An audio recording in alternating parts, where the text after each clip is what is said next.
Sutra Teratai yang Menakjubkan, Bab 10 Guru Dharma.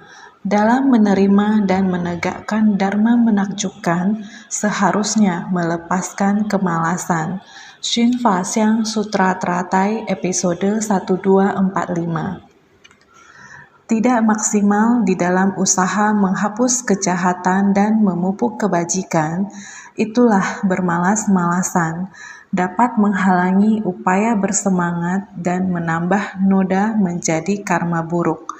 Artinya, orang-orang yang malas dapat menumbuhkan segala noda dan rintangan dari fenomena. Dalam menerima dan menegakkan ajaran dari sutra menakjubkan ini, seharusnya melepaskan kemalasan. Setiap orang harus bersungguh hati. Kita harus menghapus kejahatan dan memupuk kebaikan. Harus melakukannya dengan sepenuh hati. Hati harus fokus dan rajin dalam berusaha. Hanya dengan begitu, baru bisa melenyapkan kejahatan. Niat pikiran jahat, kerisauan, kegelapan batin, tabiat buruk, semuanya harus dilenyapkan.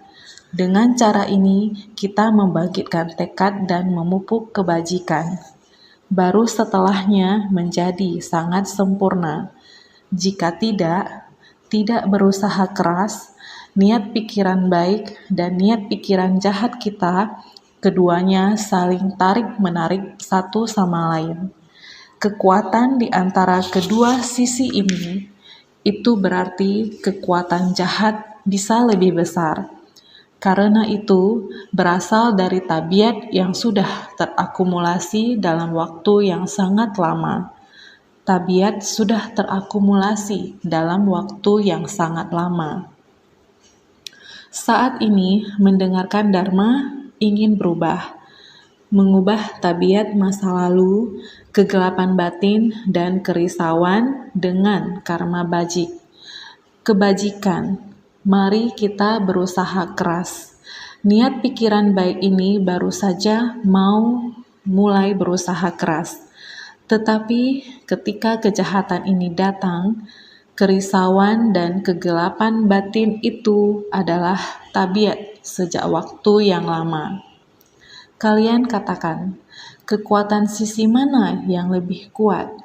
Tentu saja adalah pikiran buruk kita. Kerisauan dan kegelapan batin yang lebih kuat. Maka ketika kita ingin membangkitkan tekad, harus bekerja keras. Harus sangat berusaha.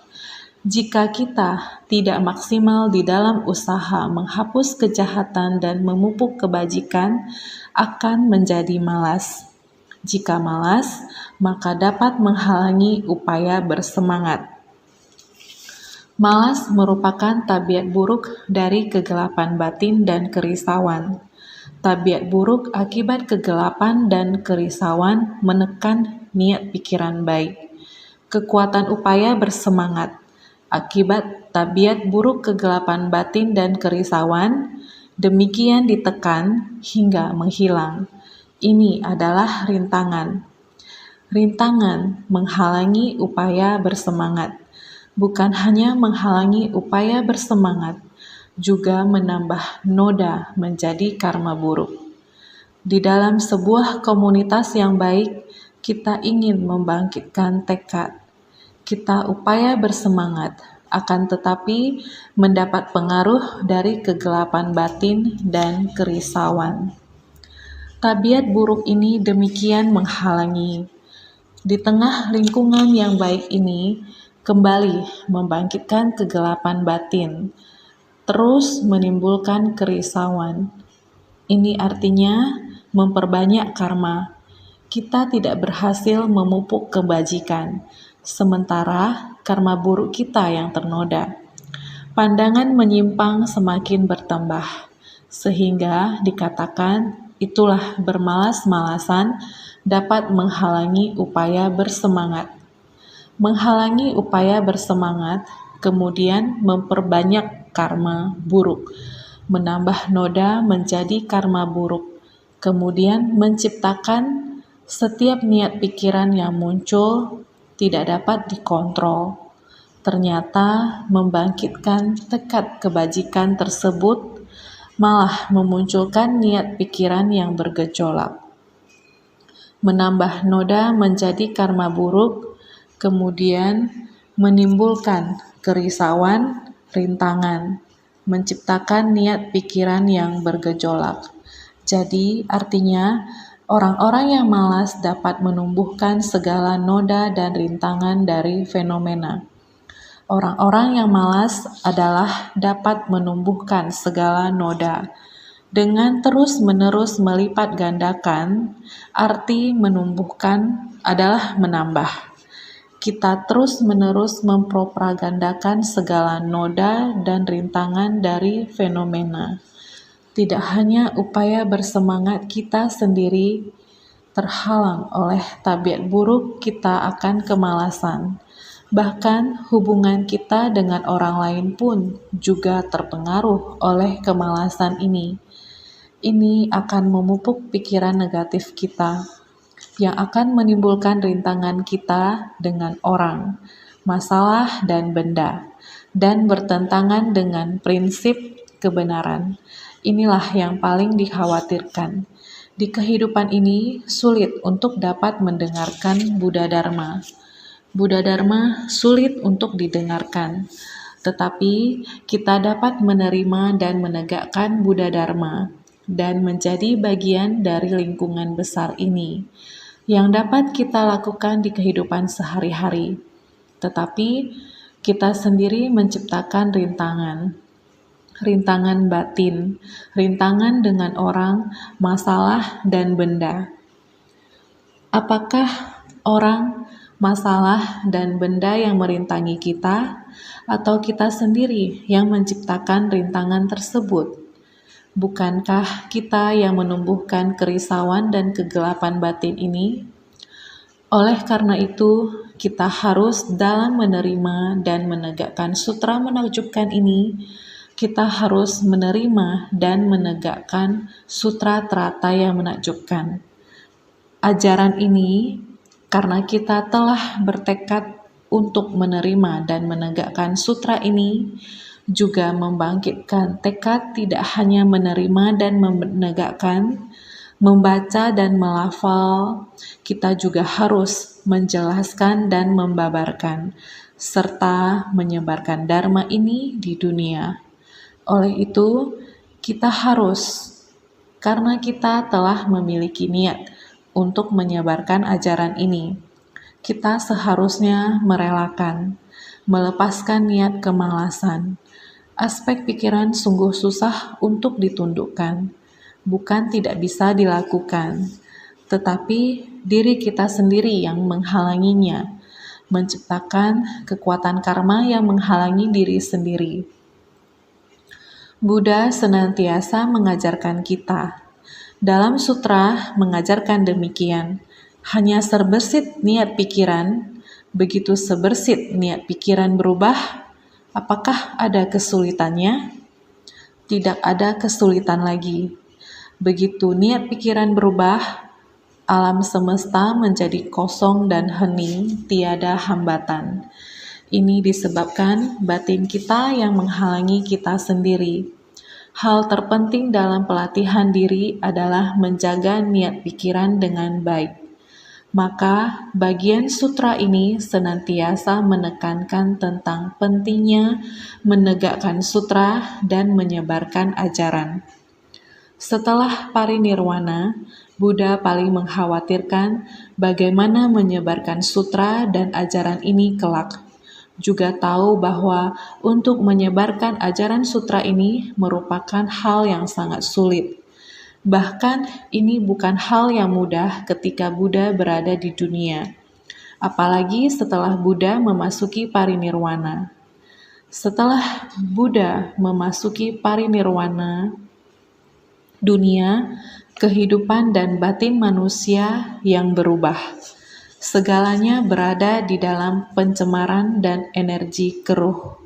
Maka disebut sebagai dunia penuh kekeruhan, kerisauan dan kegelapan batin yang tumpang tindih. di dalam batin manusia masa kini. Batin manusia menciptakan sangat banyak, apalagi sekarang hati orang sekarang sudah keluar jalur, terlepas dari jalur. Jika tidak ada metode pengajaran yang sangat sempurna seperti ini, maka tidak mampu merespon pada dunia untuk menyelamatkan dan membimbing. Oleh karena itu, jika kita mau merespon pada dunia untuk menyelamatkan dan membimbing, maka harus mengandalkan pengajaran yang sempurna ini, yaitu mempraktekkan jalan bodhisattva. Jalan bodhisattva banyak metode, 6 paramita dan puluhan ribu prakteknya. Meskipun disebut sebagai 6 paramita, berderma, kedisiplinan, kesabaran, upaya bersemangat, samadhi, dan kebijaksanaan, sebenarnya di dalamnya terkandung puluhan ribu pengajaran. Menyelamatkan sesuai kapasitas, sesuai dengan akar kapasitas para makhluk, kebutuhan para makhluk. Kita bersumbangsi sesuai kebutuhan para makhluk. Apa kebutuhan para makhluk? Tidak lain semuanya adalah untuk melepaskan penderitaan. Bagaimana agar terbebas dari penderitaan, mencari kebahagiaan, gembira. Bagaimana supaya bisa gembira? Hati tenang dan damai, baru bisa gembira. Jalan ketenangan batin bukanlah materi. Jalan ketenangan batin adalah dharma, prinsip kebenaran. Orang dulu, ada orang yang meskipun sangat miskin, namun mereka miskin dengan hati tenang, karena tiada rasa bersalah. Hati sangat tenang, yang dia dapatkan adalah prinsip kebenaran. Makanya hatinya sangat gembira. Ada orang yang menderita, dari sejak lahir sudah menderita. Bukan saja miskin dan menanggung penderitaan. Lahir dengan cacat bawaan sejak kecil. Begitu dilahirkan, sudah cacat. Lingkungan yang buruk. Hidup dalam kemiskinan. Banyak perubahan bermacam-macam masalah dan manusia. Kehidupan seperti ini menderitakah? Sungguh menderita. Dapatkah mereka memperoleh kegembiraan? Ada kemungkinan. Ini tergantung pada apakah dharma dapat mencapai ke tempat itu. Apakah mereka mendapatkan prinsip? Meskipun lingkungan kehidupan tidak berubah, tetapi kondisi batin dan lingkungan mereka telah berubah. Seperti pada tahun 2016 di Suzhou, Cina, ada sebuah desa bernama Wuqiang. Ada seorang bernama Shen Linhu, berumur lebih dari 60 tahun. Lebih dari 10 tahun lalu mulai mendekati dia. Orang ini tinggal di desa yang miskin. Lebih dari itu, ketika dia lahir, sudah diadopsi oleh orang lain.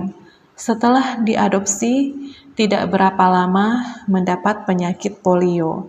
Saat itu, di sana tidak ada pengobatan. Demikian selanjutnya, kedua kakinya tidak dapat digunakan.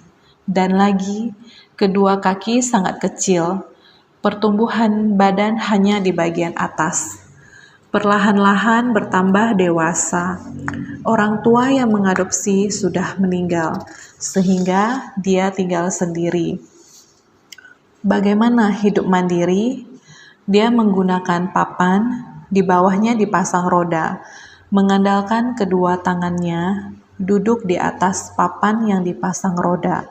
Di atas tanah menggunakan kedua tangannya mendorong tubuhnya, sangat sulit. Kehidupan dia sangat menderita. Setelah kita melihat kasus ini, meskipun dia memiliki seorang kakak yang tinggal di dekatnya, dia juga memiliki keluarga sendiri, tidak bisa menjaganya. Kita mulai menerima kasus ini. Begitu relawan Ceci pergi ke sana, tahu bahwa dia ada di rumahnya. Di luar rumahnya, dia memiliki sebidang tanah.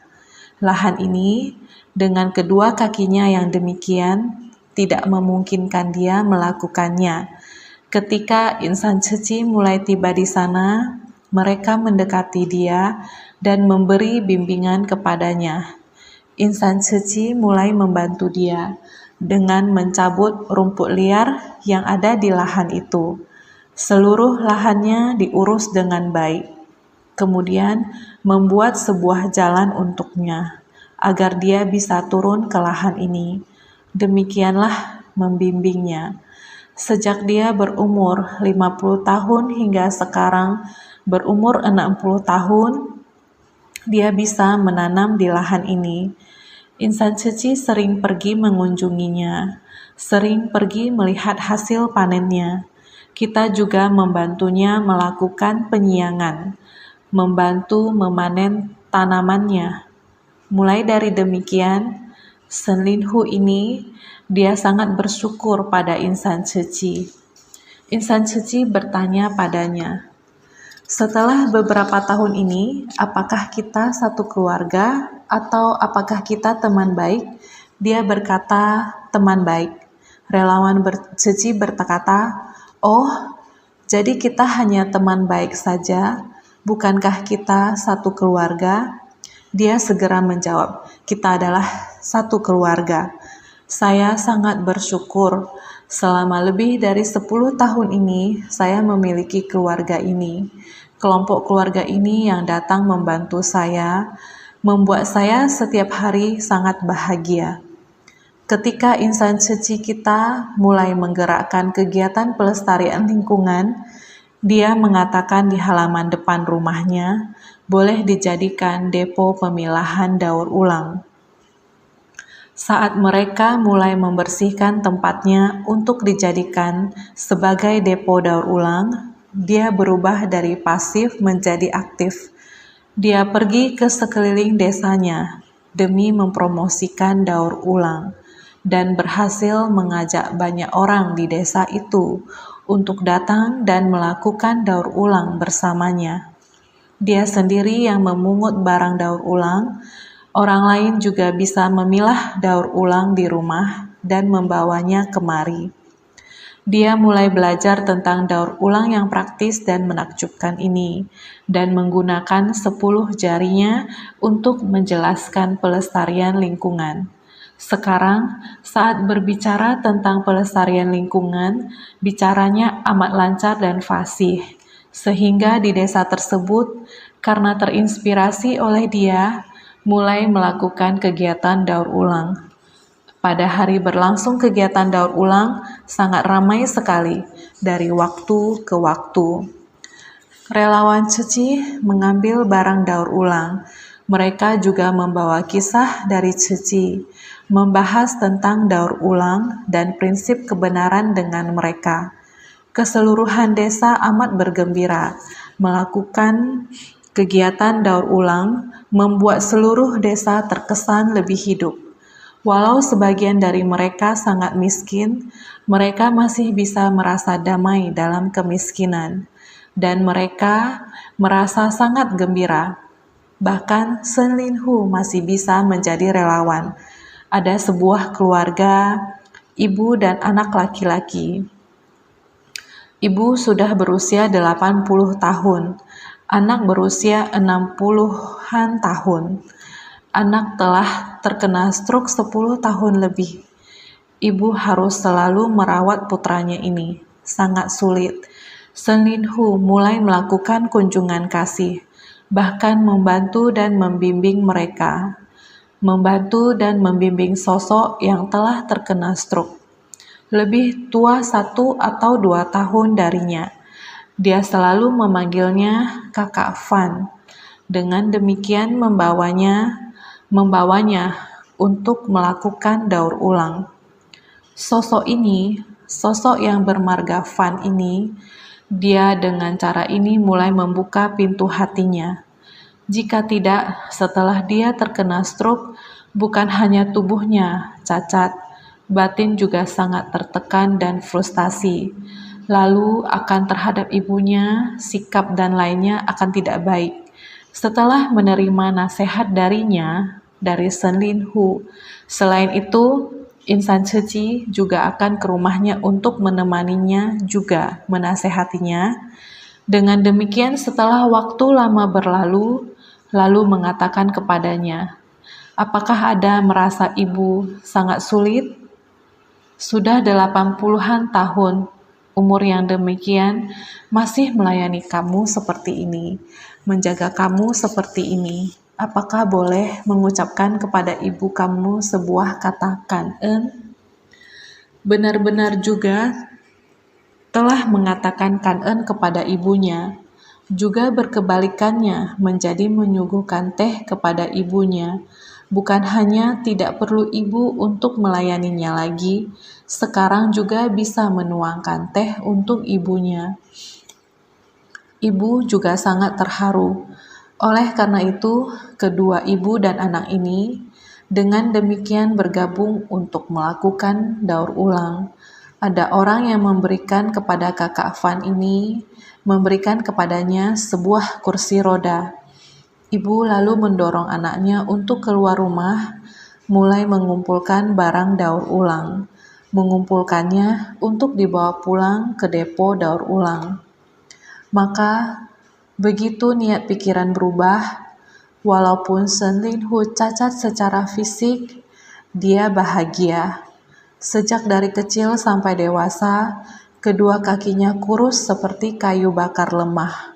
Hanya separuh badan bagian atas yang sehat kuat. Kehidupan yang begini, menderita atau tidak? Hidup seorang diri setelah mendapat perhatian dari insan Ceci, pendampingan selama belasan tahun, dia juga sudah mulai membangkitkan tekad, mengembangkan kekuatannya menjadi sumber inspirasi bagi desanya. Orang-orang di kampung itu juga menjadi lebih bahagia. Orang di kampung juga mengulurkan kedua tangan, bersama-sama melakukan pelestarian lingkungan. Dia juga pergi membantu keluarga kurang mampu, serta membimbing orang lain. Bahkan, bukan hanya begitu, Senlin Hu juga bisa mencukur rambut orang. Setiap orang mempunyai potensi bawaan. Setiap orang memiliki kemampuan intuitif. Asalkan bisa dibangkitkan, maka tiada hal yang tidak dapat terrealisasi. Maka sebersih niat kita, sutra yang kita bahas beberapa hari ini, 3 aturan dalam penyebaran Dharma, Maha Welas Asih sebagai kediaman, kelemah lembutan dan kesabaran sebagai jubah, kekosongan dari segala dharma sebagai singgasana. Disinilah tempat membabarkan dharma. Ketika kita membuka pintu hati, maka lingkup dunia akan menjadi luas. Tidak akan ada hal yang dapat menghalangi kita. Bahkan dengan cacat bawaan pun, Senlin Hu masih memiliki kemampuan untuk memberi pengaruh ke seluruh desa. Tentu saja, dia juga membutuhkan komunitas ini.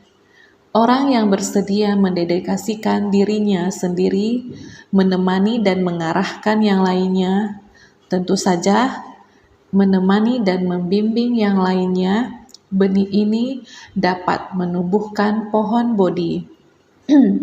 Seluruh desa tersebut, jika ada yang cacat atau miskin, dia juga dapat melakukan kunjungan kasih.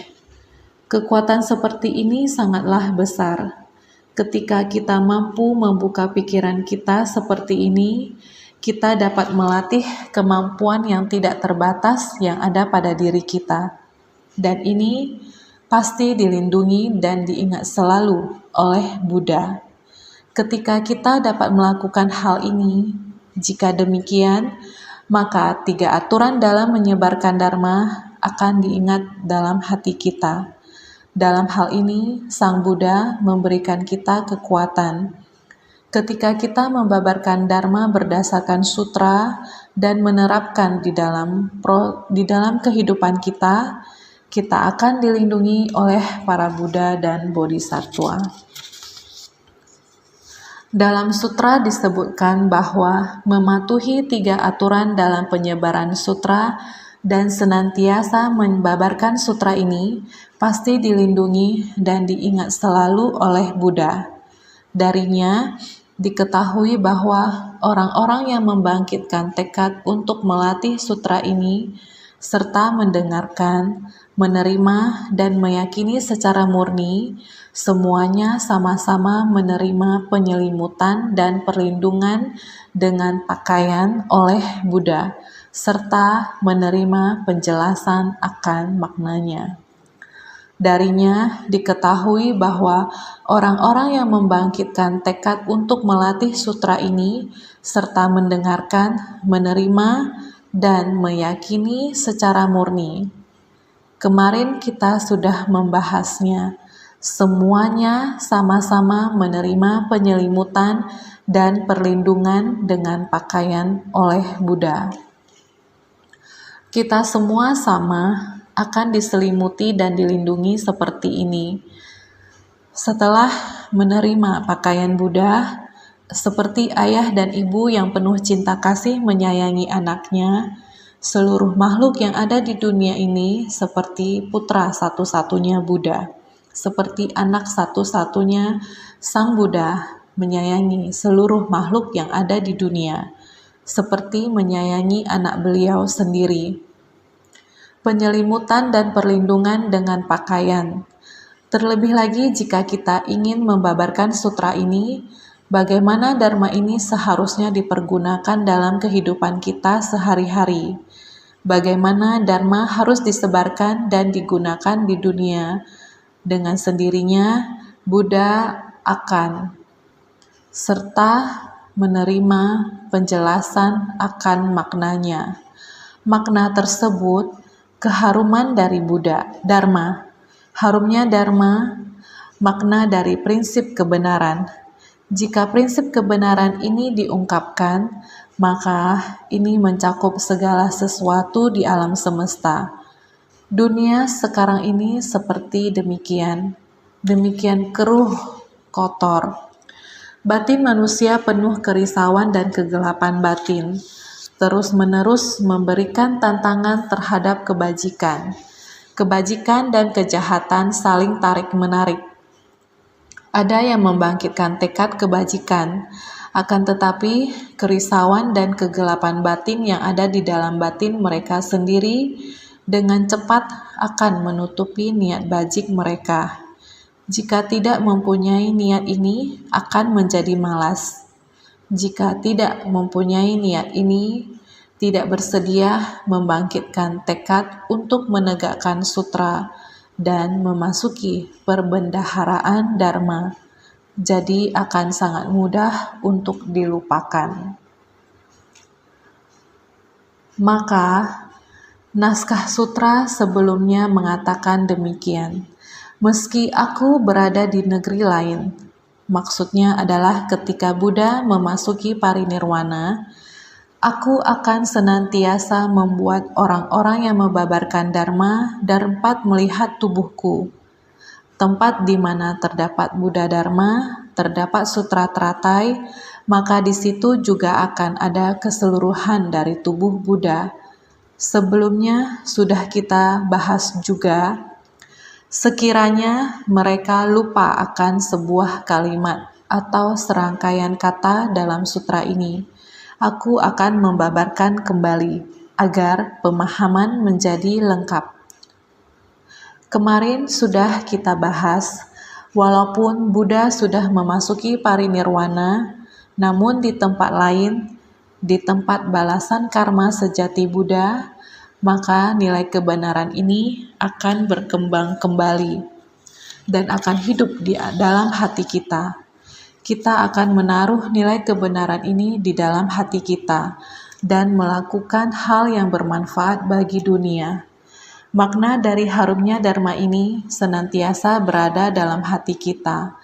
Dalam menghadapi orang dan masalah adalah dengan menggunakan makna dari keharuman dharma. Naskah sutra berikutnya kembali mengatakan, pada ketika itu, Bhagawan dikarenakan ingin mengemukakan kembali maksudnya, berkata dalam bentuk syair.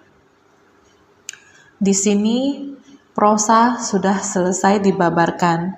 Selanjutnya adalah mengulang kembali dengan syair. Dengan mengatakan demikian, pada ketika itu, Bagawan dikarenakan ingin mengemukakan kembali maksudnya, berkata dalam bentuk syair, seseorang yang ingin membuang segala kemalasan, hendaknya mendengarkan sutra ini. Sutra ini adalah sulit untuk didengar. Orang yang meyakini dan menerimanya juga sulit ditemukan. Sutra Teratai Bab 10 Guru Dharma. Jika ada orang ingin membuang segala kemalasan, kita juga tahu akan kemalasan. Kita terus-menerus berada dalam kemalasan, memunculkan kerisauan, memunculkan kegelapan batin. Jika kita ada sifat mawas diri, kita seharusnya melepaskan kemalasan. Kita seharusnya tekun bersemangat, jangan bermalasan lagi. Harus segera bertobat, segera bersemangat, harus mulai membuang segala kemalasan. Seseorang yang ingin membuang segala kemalasan, hendaknya mendengarkan sutra ini. Sekiranya seseorang ingin membuang segala kemalasan, hendaknya mendengarkan dan menerima sutra ini dengan setulusnya. Hendaknya dengan setulusnya. Seharusnya menggunakan hati yang sangat tulus untuk mendengarkan dan menerima sutra ini. Harus mendengarkan, harus menerima sutra ini, Sutra Teratai. Sutra ini adalah sulit untuk didengar, orang yang meyakini dan menerimanya juga sulit ditemukan. Sutra demikian adalah sulit untuk mendengarnya. Orang yang meyakini dan menerimanya juga adalah sulit untuk ditemukan. Naskah sutra mengatakan seperti ini, hendaknya meyakini dan menerima sutra ini. Tetapi sutra ini adalah sutra teratai, sulit untuk didengar, karena untuk membabarkan sutra ini agak sulit. Jadi kesempatan untuk mendengarkan sutra ini adalah lebih sedikit. Meskipun ada orang yang hendak membabarkan, ada kesabaran untuk membabarkan, untuk bisa bersabar mendengarkan juga tidak mudah. Jadi, orang yang meyakini dan menerimanya juga sulit ditemukan. Sutra demikian adalah benar-benar sulit untuk didengar. Orang yang meyakini dan menerima juga sulit untuk ditemukan. Oleh karena itu, artinya dharma yang sempurna dan spontan dari kendaraan tunggal. Sutra ini adalah dharma yang sempurna dari kendaraan tunggal. Hanya ada satu kendaraan tunggal, yaitu kereta lembu putih besar, adalah ajaran kendaraan besar. Artinya, dharma yang sempurna dan spontan dari kendaraan tunggal adalah halus, menakjubkan, sangat mendalam, sulit dipahami, dan sulit dimasuki. Kalau bukan orang yang memiliki kapasitas tajam dan kebijaksanaan tinggi, mendengarnya malah membuat bingung dan takut, sehingga memunculkan keraguan dan menghujat. Ajaran kendaraan besar ini adalah halus, menakjubkan, sangat mendalam, sulit dipahami, dan sulit dimasuki. Benar-benar mendalam sehingga sulit untuk masuk ke dalamnya. Sulit dipahami, sulit untuk masuk ke dalamnya. Kalau bukan orang yang memiliki kapasitas tajam dan kebijaksanaan tinggi, mendengarnya malah membuat bingung dan takut. Kalau bukan orang yang memiliki kapasitas dan kebijaksanaan tinggi, orang-orang ini jika mendengar sutra ini, mereka tidak saja tidak memahaminya, bahkan sebaliknya, menjadi bingung dan takut. Setelah mendengarnya, hati menjadi takut. Apakah harus melepaskan segala pelatihan, penyempurnaan diri sendiri yang pernah dilatih di masa lalu? Mereka menjadi bingung. Apakah saya salah dengar? Semua orang bisa memiliki perasaan demikian, tidak mendengarkannya. Hal ini disebut membuat bingung, atau jika sudah mendengarkannya, hati justru takut. Kemudian secara alami timbullah keraguan, ragu-ragu. Hal-hal yang kita kerjakan di tengah masyarakat ini, terdapat orang yang tidak berani mencoba mengerjakan suatu hal. Sebaliknya, dia akan timbul iri di luar sana dan mencibir orang lain dengan bermacam alasan, sehingga muncul perasaan asam dan tidak enak. Lalu kemudian muncullah kegelapan batin dan dilanjut dengan menfitnah. Dari muncul keraguan, kemudian berlanjut memfitnah. Jika tidak bisa menerima dharma ini tidak masalah, namun masih berlanjut dengan timbul keraguan dan menfitnah. Sebagaimana 5.000 orang pada persamuhan Sutra Teratai, sekalipun suara Brahma memenuhi telinga, mereka tetap saja meninggalkan persamuhan. Bahkan makanya dalam sutra disebutkan, selama kalpa tak terhingga dan tak terhitung, adalah sulit bagi seseorang untuk mendengarkan dharma ini. Ini menunjukkan kalau dapat mendengarkan dharma adalah kesempatan langka. Apakah ingat ketika Sang Buddha menerima permohonan dharma dari Sariputra dan hendak mulai membabarkan, meskipun suara Brahmanya murni, suara yang halus dan menakjubkan masih terdengar di telinga.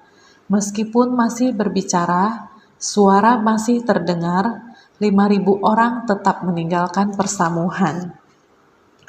Suara Brahma memenuhi telinga, mereka tetap saja meninggalkan persamuan. Ini benar-benar adalah Sang Buddha di persamuhan tersebut. Benar-benar segala fenomena adalah kosong sebagai singgasana. Sifat Dharma adalah kosong sehingga tidak berdampak pada hati Buddha. Jika itu terjadi pada manusia awam, saya sedang berbicara, kalian malah pergi. Seandainya itu adalah saya, hati saya, meskipun tidak akan langsung mengatakannya, namun akan merasa sangat sedih.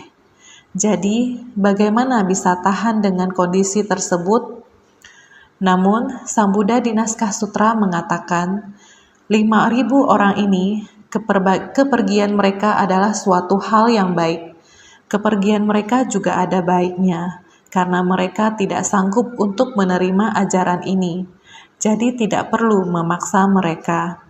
Ini adalah di awal mulai membabarkan bab metode terampil. Selama kalpa tak terhingga dan tak terhitung, di dalam Naskah Sutra berkata demikian. Selama kalpa tak terhingga dan tak terhitung adalah sulit bagi seseorang untuk mendengarkan dharma ini. Ini adalah menggambarkan 5 orang meninggalkan persamuhan. Selama masa hidup Sang Buddha, suara Sang Buddha masih terdengar di telinga. 5.000 orang, mereka berdiri dan meninggalkan persamuhan tersebut. Oleh karena itu, Sang Buddha berkata, sulit mendengarkan dharma. Ini bukan hanya sekarang saja. Sejak kalpa tak terhitung, selama kalpa tak terhingga dan tak terhitung, untuk mendengarkan dharma ini juga sulit. Ini di bagian Naskah Sutra ada mengatakan demikian. Ini artinya orang-orang sekarang untuk mendengarkan sutra demikian sangatlah sulit. Jadi, seperti seorang haus yang membutuhkan air dan menggali di dataran tinggi, namun hanya terlihat tanah kering dan tahu kalau airnya masih jauh. Secara perlahan-lahan terlihat tanah basah dan lumpur, sehingga tahu pasti bahwa air sudah dekat. Sutra Teratai bab 10 Guru Dharma. Kita semestinya mengetahui ini. Dari prosa panjang sebelumnya, meskipun kita mendengarkan sutra, kita masih perlu mencari dharma. Layaknya orang yang kehausan, yang sangat membutuhkan air. Seperti seorang haus yang membutuhkan air dan menggali di dataran tinggi, dengan tekad tulus mencari dharma, seperti orang haus yang membutuhkan air dan menggali sumur di dataran tinggi itu. Meskipun kita bertekad mencari dharma, kita masih berada di dataran tinggi yang hendak menggali sumur. Kita ingin mengambil air, namun hanya terlihat tanah kering dan tahu kalau airnya masih jauh. Ketika berdiam pada tingkatan dari kebijaksanaan kering, tahu kalau jarak ke air dari prinsip kebenaran masih jauh.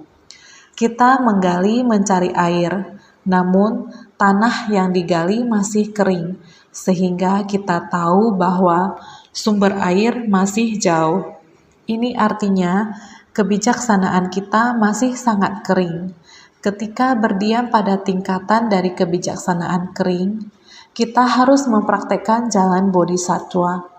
Dalam 10 tanah bodhisattva, kita masih di tingkatan dari kebijaksanaan kering. Kita masih jauh dari air dari prinsip kebenaran. Kita masih belum melihat air dari prinsip kebenaran. Dharma seperti air. Kita masih belum memperoleh dharma yang sesungguhnya. Kita hanya baru membangkitkan tekad untuk mulai mempelajari jalan bodhisattva. Namun, kerisauan dan kegelapan batin kita masih kita bawa selama mencari dharma. Ini dinamakan tingkatan dari kebijaksanaan kering, masih kering. Namun, dengan kesungguhan hati dan ketekunan, bila terus menaruh upaya, maka secara perlahan-lahan terlihat tanah basah dan lumpur, sehingga tahu pasti bahwa air sudah dekat. Berada pada tingkat duniawi dalam, bersebelahan dengan tingkatan makhluk suci, secara perlahan-lahan melihat prinsip kebenaran, tahu kalau diri sendiri akan mencapai kebudaan dengan pasti dan tanpa hambatan. Ini dinamakan air sudah dekat. Kita tidak menyerah walaupun kita mulai akan mempelajari dharma. Akan tetapi kita juga masih memiliki kerisauan. Masih ada kerisauan, namun kita juga sangat berusaha agar bagaimana bisa melenyapkan kerisauan, merubah kondisi batin kita, dan tekun serta berupaya semangat. Tidak akan lagi bermalas-malasan, akan maju ke depan. Jika demikian, dengan sendirinya akan mulai menemukan lumpur, yang artinya mengetahui bahwa air sudah dekat. Ini adalah menunjukkan bahwa kita perlahan memasuki pintu ajaran Buddha yang disebut sebagai kediaman kewelas asihan. Mulai perlahan akan memasuki, sehingga berada pada tingkat duniawi dalam, bersebelahan dengan tingkatan makhluk suci. Perlahan akan memasuki tingkat bodhisattva, sehingga ini disebut sebagai tingkatan duniawi dalam mendekati tingkatan kesucian, bersebelahan dengan tingkatan makhluk suci.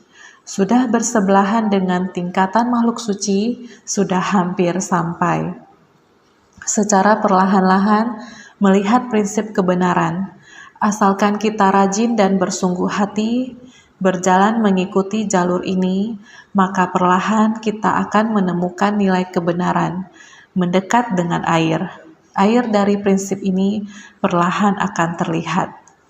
Tahu kalau diri sendiri akan mencapai kebudaan dengan pasti dan tanpa hambatan. Kita yang menentukan diri kita sendiri, kita juga akan mencapai kebudaan, karena setiap orang memiliki sifat hakiki kebudaan. Setiap orang memiliki pencerahan hakiki, sifat hakiki kita sendiri. Kita memiliki sifat yang tercerahkan. Kita memiliki sifat yang tercerahkan. Asalkan kita berupaya, tentu saja kita juga akan mencapai kebudaan dengan pasti dan tanpa hambatan.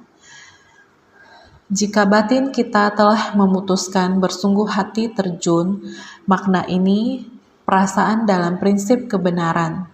Jika kamu tidak terjun ke tengah masyarakat, kamu tidak bisa memahami artinya Dharma.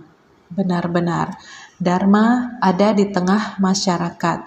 Kamu memahami cita rasa tersebut, maka mencapai kebudaan tiada rintangan. Pasti tiada rintangan, asalkan kamu dengan satu niat pikiran yang merintangi kamu, sehingga ini dinamakan air sudah dekat. Air ini telah perlahan-lahan mendekati. Kita mempelajari ajaran Buddha, benar-benar harus bersungguh hati untuk memahami. Jika kita tidak bersungguh hati memahami, kita selamanya, kerisauan dan kegelapan batin adalah selamanya. Dengan niat kebajikan kita, sifat hakiki tata selalu bertentangan, sifat hakiki tata selamanya ada. Sifat hakiki tata tidak bertambah dan tidak berkurang, tidak berubah setelah melewati ribuan tahun. Tiada awal dan tiada akhir. Setiap orang memiliki, tetapi menciptakan karma, kerisauan dan kegelapan batin terus bertambah antar sesama. Mitra jahat lebih banyak dari mitra bajik. Masyarakat demikian. Sekarang manusia lepas dari jalurnya. Ini merupakan dunia penuh 5 kekeruhan. Kekeruhan pandangan, kekeruhan noda batin, kegelapan batin dan kerisauan ini. Kekeruhan usia dan lain-lain. Waktu dalam kekeruhan kalpa ini bersatu sehingga telah membentuk kekeruhan berat. Pada saat ini memerlukan obat Dharma untuk mengobati. Obat Dharma hanya dengan sutra ini. Rasanya obat Dharma ini kita bukan hanya melihat naskah sutra, tulisan yang menjelaskan sutra. Kita harus melihat masalah di dunia, bersatu dengan ajaran dalam sutra ini, yaitu ajaran Bodhisattva. 6 paramita dan puluhan ribu praktek. Dalam berderma dalam jumlah yang tak terhitung. Banyak metode untuk berdana, menegakkan sila, menahan sabar terhadap dunia, begitu banyak kerisauan dan kegelapan batin. Kamu bagaimana menghadapi, bagaimana menahan sabar, juga perlu banyak metode baru bisa menghadapi begitu banyak kegelapan batin dan kerisauan di dunia. Sehingga menahan sabar, berdana, ada banyak metode. Menahan sabar juga banyak jenis. Menahan sabar yang tinggi perlu upaya bersemangat. Memutuskan untuk upaya bersemangat harus upaya bersemangat. Tentu saja perlu adanya konsentrasi dan kebijaksanaan. Harus adanya konsentrasi, harus adanya kebijaksanaan. Sehingga dinamakan 6 paramita dan berlaksa praktik. 6 paramita dan berlaksa praktik ini merupakan intisari dari jalan Bodhisattva. Jika kamu kekurangan intisari ini, tidak dapat memahami Dharma, kamu tidak bisa berada di tengah masyarakat. Maksud itu cita rasa dari makna. Berharap semua orang harus bersungguh hati. Kamu terjun melakukan, baru bisa memahami. Sehingga kita, Dharma, harus menyerap ke dalam batin, baru bisa memasuki intisari Dharma. Dengan adanya intisari Dharma, baru bisa mengembangkan jiwa kebijaksanaan kita. Jiwa kebijaksanaan didapatkan dari makna Dharma, sehingga harus senantiasa lebih bersungguh hati.